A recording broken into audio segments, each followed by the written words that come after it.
اپنے ساتھ ایک عہد کر لیں کہ کم از کم رمضان میں ایک پورا قرآن مجید مجھے پڑھنا ہے اور اس کے لیے روز کا ایک جز پڑھ لیں تو بھاری نہیں ہوگا، صرف ارادہ کرنے کی بات ہے. اور جب تک قرآن مجید پڑھا نہ جائے زبان پہ آتا نہیں، رواں نہیں ہو سکتا. صرف پریکٹس ہی ایسی چیز ہے جس سے قرآن بہتر پڑھا جا سکتا ہے. جو پڑھے اسے سمجھ کر بھی پڑھے، اس حد تک تو سمجھ آئے کہ یہ کیا الفاظ ادا ہو رہے ہیں. یعنی اس چیز پر فوکس نہ کرے کہ میں رمضان میں 10 قرآن ختم کر لوں اور اس میں سے ایک لائن کی بھی سمجھ نہ آئے یا الفاظ بھی پورے ادا نہ ہو. تو اس کی بجائے چاہے آپ ایک پڑھیں لیکن اس کا حق ادا کرتے ہوئے پڑھیں.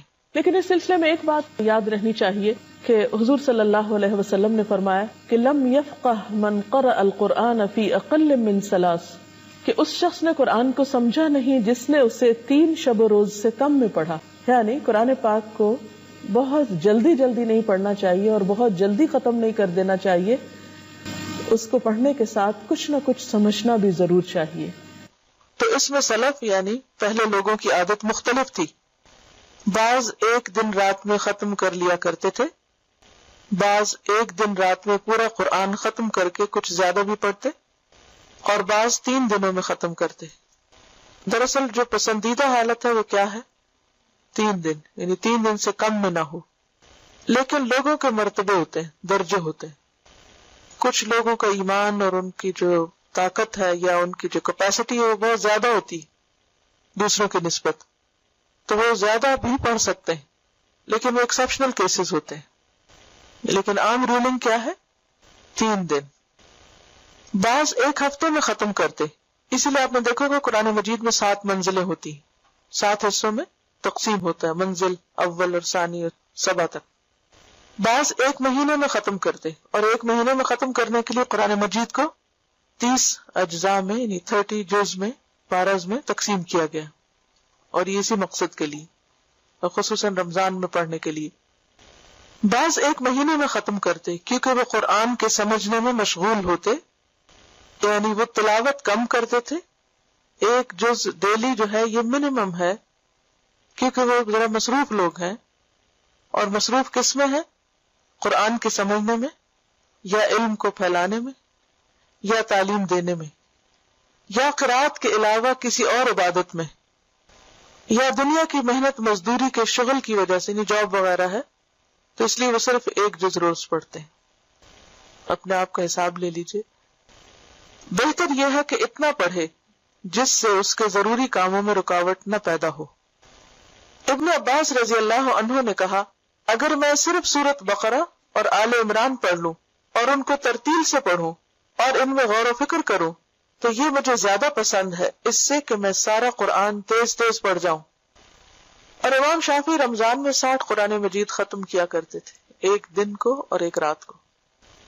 اسی لیے تو وہ مختلف مسائل میں بہتر طور پر استنباط کر سکے تھے، یعنی کہ گہرائی میں سمجھ سکے تھے. ابن مسعود رضی اللہ عنہ نے کہا کہ جو قرآن ختم کرے اس کی دعا قبول ہوتی. رمضان میں اللہ سبحانہ وتعالی ہر رات کو جبریل کو بھیجتے تھے، ہر رات ملاقات ہوتی تھی. تو اس سے رمضان کی اسپیشلٹی دیکھیے اور قرآن کی دیکھیے. یہاں تک کہ رمضان گزر جاتا، نبی صلی اللہ علیہ وسلم ان سے قرآن کا دور کرتے تھے. تو یہ جو لفظ دورہ قرآن ہے نا، یہ بھی اسی سے نکلا ہے، یعنی مل کے جو قرآن مجید کو اس طرح سمجھنے کا کام کیا جاتا ہے کہ دہرائی کی جاتی ہے. ایک اور حدیث سے یہ پتہ چلتا ہے کہ آپ ہر سال جبریل علیہ السلام کو ایک بار قرآن کا نازل شدہ حصہ سناتے تھے، یعنی آپ سنایا کرتے تھے. اور وفات سے پہلے آخری سال آپ نے 2 بار سنایا. تو پھر ہمیں کیا کرنا چاہیے؟ تو قرآن مجید جو اتنی اہم کتاب ہے، جس کے لیے خاص مہینے کا انتخاب کیا گیا اور خاص رات کا انتخاب کیا گیا اور خاص فرشتے کا انتخاب کیا گیا اور خاص پیغمبر کا انتخاب کیا گیا اور خاص جگہ کا انتخاب کیا گیا، یعنی مکہ مکرمہ جہاں یہ سب اترا اور وہاں سے یہ روشنی پوری دنیا میں پھیلی، تو پھر ہمیں بھی اسے خاص اہمیت دینی چاہیے. رمضان میں آپ کی تلاوت عام مہینوں کی نسبت زیادہ ہونی چاہیے اور ہر روز ہونی چاہیے. بے شک رات آپ تراویح میں سنیں، لیکن خود بھی پڑھنا ہے. دن کو پڑھیں، رات کو پڑھیں، جتنا چاہیں پڑھیں. تو کرنے کا کام کیا؟ کثرت سے تلاوت قرآن. یعنی آپ کی ساری عبادات میں نمایاں عبادت تلاوت قرآن ہو جائے سارے کاموں میں. سلف صالح کے بارے میں آتا ہے کہ رمضان میں قرآن کی تلاوت کے ساتھ حیران کن محنت کرتے تھے، بلکہ وہ اس کے علاوہ کسی اور چیز میں مشغول نہیں ہوتے تھے. یعنی سب سے زیادہ ان کا وقت قرآن کے ساتھ گزرتا تھا. آپ دیکھ لیجئے کہ آپ کا وقت سب سے زیادہ کس چیز کے ساتھ گزرے گا. اور پھر یہ کہ تلاوت کا حق ادا کریں. صرف یہ نہیں کہ بس انگلی پھیرتے جائیں، پڑھ لیے اتنے صفحے پڑھ لیے اتنے قرآن ہو گئے. یہ تلاوت نہیں ہوتی خاموشی سے بیٹھ کے انگلی پھیرنا.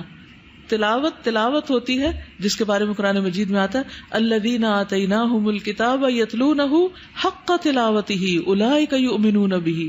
بلند آواز سے پڑھیں، اونچی آواز سے پڑھیں. ٹھیک ہے اگر آپ کا منہ خشک ہو جائے یا تھک جائے تو تھوڑی دیر آہستہ پڑھ لیں، پھر آپ بلند آواز سے پڑھنا شروع کر دیں. وَمَن يَكْفُرْ بِهِ فَأُولَٰئِكَ هُمُ الْخَاسِرُونَ. وہ لوگ جنہیں ہم نے کتاب دی ہے اسے پڑھتے ہیں جیسے پڑھنے کا حق ہے، یہ لوگ اس پر ایمان رکھتے ہیں، اور جو کوئی اس کے ساتھ انکار کرے تو وہی لوگ خسارہ اٹھانے والے ہیں. اور پھر ایک ایک حرف کا اجر ہے، خوش ہو کر پڑھنا ہے. جب دل گھبرانے لگے اور سوچے کہ اچھا ابھی کتنا رہ گیا سپارہ، کچھ لوگ 2 صفحے پڑھ کے باقی صفحے گننا شروع کر دیتے ہیں کہ کتنے صفحے باقی. صاحب قرآن کو روز قیامت کہا جائے گا پڑھتا جا اور جنت کے درجے چڑھتا جا، اور اس طرح ٹھہر ٹھہر کر پڑھ جس طرح تو دنیا میں ٹھہر ٹھہر کر پڑھتا تھا. بس تیرا مقام وہ ہوگا جہاں تیری آخری آیت کی تلاوت ختم ہوگی. تو اس لیے اپنی زندگی میں خود بھی اور اپنے بچوں کے لیے بھی قرآن کے سیکھنے کا خاص اہتمام اور دعائیں اور تڑپ اور شوق یہ سب کچھ رکھیں.